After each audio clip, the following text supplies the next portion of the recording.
As homes have grown larger and technology more advanced, lighting has gone from a source of illumination to an important design element. Well, lighting today, it's one of the most exciting periods, I think, in the history of the lighting industry.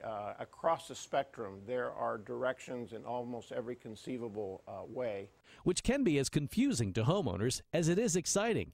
That's where the American Lighting Association can help.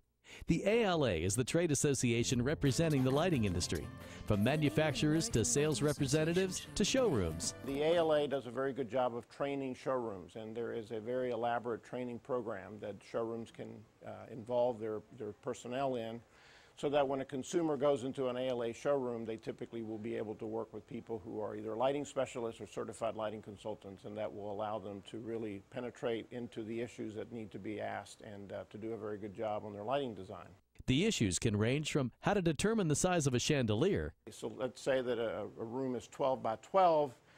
You add that up, that's 24, but actually you use that number in inches. So you would say 24 inches would be an appropriate size for the diameter of the chandelier in the dining room.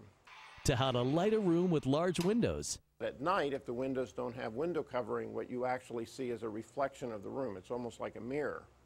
A very good technique to resolve that problem is to actually add landscape lighting on the outside, because once you put light outside of the space, that actually makes the window disappear, and now you have this kind of transformation of the inside to the outside. Outdoor lighting is another area on the ALA's radar. These are projects that can typically be done very easily over a weekend. Landscape lighting typically uses a low voltage system, so it's very simple to just simply plug in a transformer and then run your cable in the yard. If you have interesting trees, you can use the landscape lighting to enhance the trees.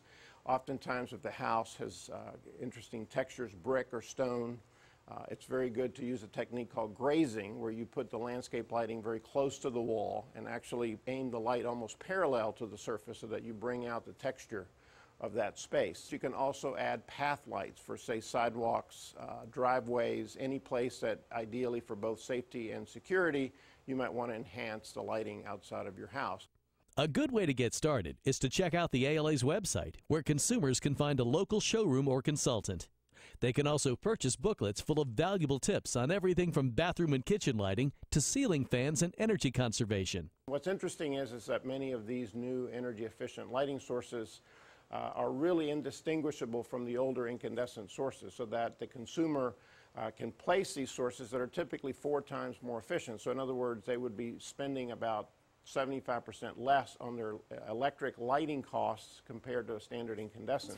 In one of the most exciting periods in the history of the lighting industry, it is yet another illuminating trend.